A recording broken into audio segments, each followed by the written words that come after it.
Alors pour décortiquer et décrypter les thématiques posées, mais aussi célébrer et jubiler cet événement de grande importance, j'ai le plaisir d'accueillir sur nos plateaux Madame Acide, présidente de la Fondation des autistes. Bonjour Madame. Bonjour tout le monde, merci pour l'invitation. L'enfant est l'avenir de tout un pays et aussi l'avenir de notre continent, du fait que, et du monde, du fait qu'il soit plus nombreux. Justement. Voilà, donc effectivement, il y a un retard. Il faut le dire, par rapport à l'éducation et dans d'autres domaines aussi. Mais l'éducation, pourquoi c'est le domaine le plus important? Parce qu'il construit l'avenir de l'enfant. Oui, justement, et ce domaine rencontre des obstacles. Et effectivement, il y a beaucoup d'enfants qui ne sont pas scolarisés en Afrique et surtout en Afrique subsaharienne.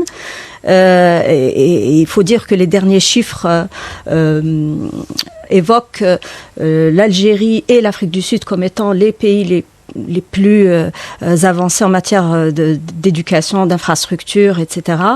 Ce qui est peut-être pas une mauvaise chose du fait que nous soyons la porte du Nord et la porte du Sud du continent, et c'est possible que nous puissions un petit peu rassembler les compétences du Nord et du Sud pour propager un petit peu cette mentalité. La mentalité, c'est justement faire en sorte que l'enfant soit au centre des préoccupations de tout le monde, en fait. Très bien, merci beaucoup. Juste, Moïse, désolé, je pense qu'il y a une autre question, mais j'aimerais rebondir sur les propos de Madame Acide. Oui, vas-y. Parce qu'on sait déjà avec la vision 2063 de l'Union africaine qui dit que l'Afrique que nous voulons.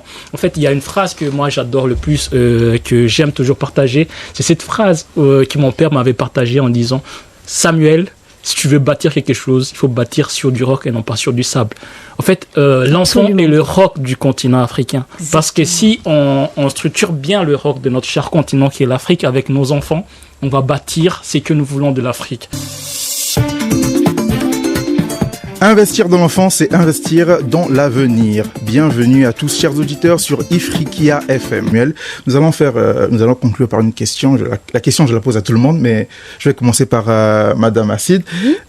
Vous êtes présidente d'une association d'enfants autistes. Oui. Mais bon, l'autisme, ça touche pas que les enfants, ça touche tout le monde. Absolument. Oui, mais est-ce que vous pouvez nous présenter quelques mesures concrètes qui peuvent être prises pour améliorer l'accès d'abord à l'éducation et peut-être à l'inclusion. Oui, absolument. Et comme toute chose, comme tout problème dans le monde, vous savez, l'étape numéro 1, c'est la sensibilisation.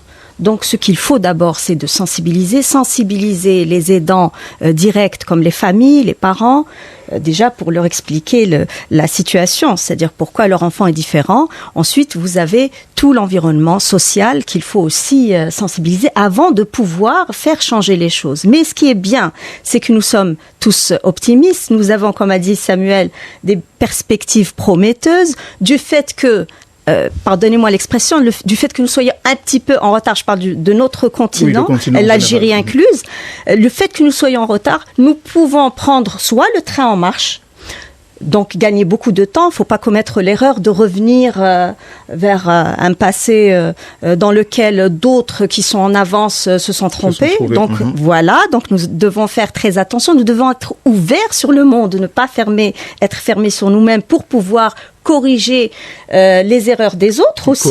Donc nous pouvons être mieux que les autres. Pourquoi ? Parce que nous avons notre culture, nous avons l'ancienneté du continent, nous sommes la mère du monde. L'Afrique, c'est la base. C'est à partir de là que nous pouvons construire beaucoup de choses.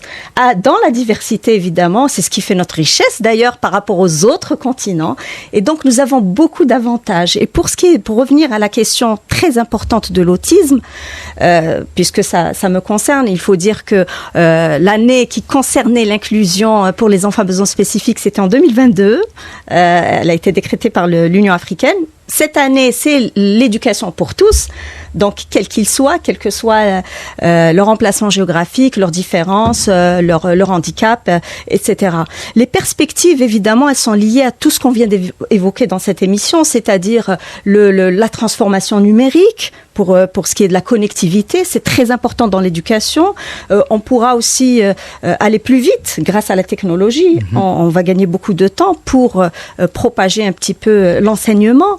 d'une manière présentielle ou à distance. L'essentiel, c'est de former aussi les enseignants, de faire en sorte qu'il y ait plus d'enseignants, sans évoquer les infrastructures, trouver des solutions qui soient à moindre coût, parce qu'on n'a pas besoin finalement... Attention, c'est vrai que l'argent, c'est le nerf de la guerre, mais ce n'est pas la condition première quand on veut faire changer les choses, c'est l'humain.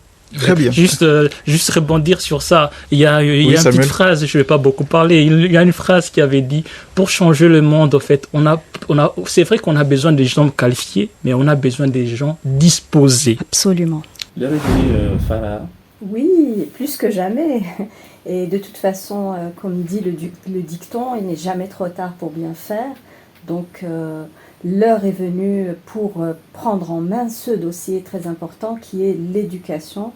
Et c'est vrai qu'il manque, il y a beaucoup d'enfants qui ne sont pas scolarisés. Et il y a un autre problème pour le peu d'enfants qui sont scolarisés. Il y a un autre problème, c'est qu'ils ne sont pas, ils n'ont pas le niveau adéquat qui leur permettra d'avoir une vie décente ou d'avoir des postes ou des métiers intéressants, puisque on parle maintenant quand même de 300 millions, c'est des chiffres de l'ONU, 300 millions d'enfants qui sont peut-être certes scolarisés, mais qui ne dépassent pas le primaire. Donc c'est un problème. Donc voilà, le but quand même, c'est de faire en sorte que ces enfants ne décrochent pas en pleine ascension, on va dire, vers le savoir. C'est vrai que le défi est énorme. Oui. Quelles solutions concrètes pouvez-vous proposer en tant que militant des droits de l'homme pour améliorer l'accès à l'éducation pour les enfants du continent africain? Alors la première solution, évidemment, c'est la sensibilisation et surtout, c'est l'échange culturel. Il faut qu'il y ait une communication entre les pays. Il faut qu'il y ait un échange d'expériences parce qu'on apprend les uns des autres. Mais vraiment, il y a aussi un autre facteur, c'est d'essayer de prendre les meilleurs exemples dans le monde qui ne coûtent pas trop cher pour qu'on puisse inclure, parce que finalement l'argent n'est pas tout, il ne faut pas l'oublier, même si l'Afrique est un continent très riche, et nous en sommes fiers, mais c'est quand même les volontés humaines, c'est le fait d'aller vers l'autre, c'est le partage en fait. C'est la solution première. Il faut une interconnectivité. Absolument. Voilà. Et encourager aussi la technologie, la connectivité, la transformation numérique. Il faut travailler main dans la main. Main dans la main. C'est la solution. Nous sommes honorés aujourd'hui de vous avoir avec nous au sein de la radio Ifriqiya FM. Vous êtes la présidente de la Fondation pour l'autisme de l'enfant en Afrique. Moi, je pourrais dire en Afrique parce que je pense que vous voulez aussi atteindre d'autres pays d'Afrique. Et surtout, c'est quelque chose qui me tient à cœur. Nous vous remercions. La communication est une arme de construction massive car elle change le cours du destin. On vous remercie. Merci à vous. Merci. Merci de nous avoir écoutés sur Radio Ifriqiya FM. À bientôt pour une nouvelle émission spéciale.